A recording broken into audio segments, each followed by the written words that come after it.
ئەم پێشانگای بەڕاستی کۆمەڵێک کاری زۆر جوان و زۆر دەکارێکی زۆر تایە. بە خۆشحاڵیشەوە من بوومە میوانی پێشانگاکە. بەڕای من هونەر پێش هەموو شتە یەکتر قبولکردنە، بەهادانانە بۆ کاری یەکتر. ئەمەش خۆی لە خۆیدا پەیامێکی جوانە، پەیامێکە هیوادارم هەموو کۆمەڵگە کاری پێ بکات.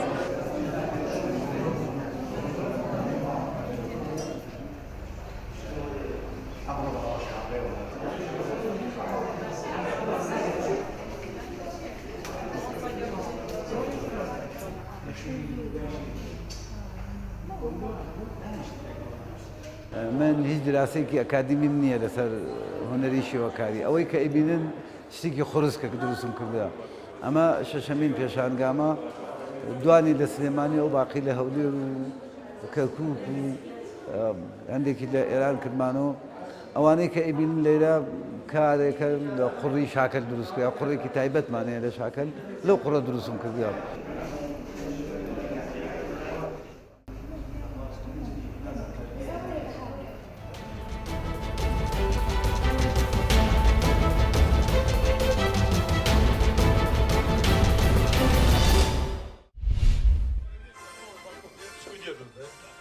Даже здесь у нас есть инновация.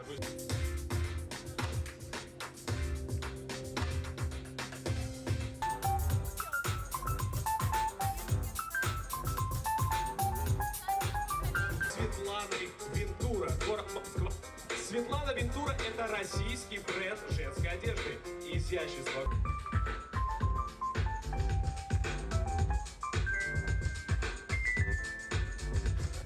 Дизайнером одежды Либель является Анастасия Дрожь.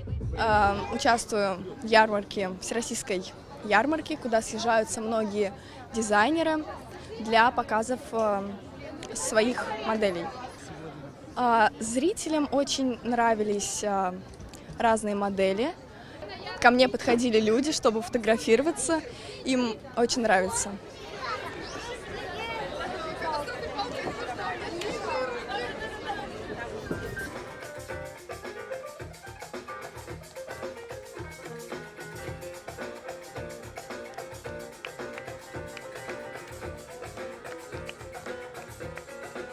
Светлана Вентура. За счет таких мероприятий растет на самом деле узнаваемость нас, и с каждой ярмаркой у нас больше появляется новых постоянных покупателей, которые к нам приходят и остаются, и мы дружим.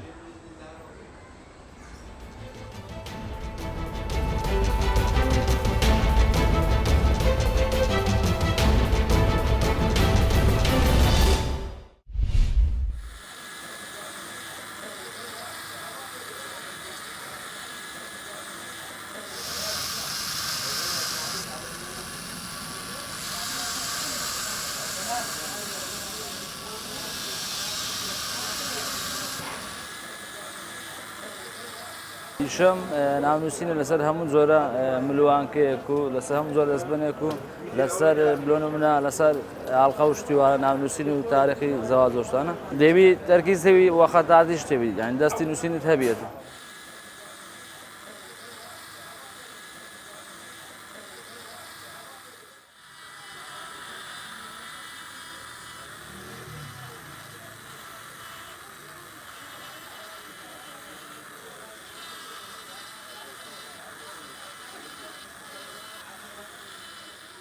ئەگەر بمێ بابرێسە ناوگونسن بەواستەوەی لە مێژە ئیشیمە یعنی دەستم برێنەسەر ئیشەکەم سریعە دەتوانم زۆر وەقتی با یەک دقە یان دەقەکونی و هەرەوەنە تەنها یەک گرێمێ زۆر کەسێک کە ئەویشێ دەکات هەز دەکەم دەوێت ئیشەکە تێکدا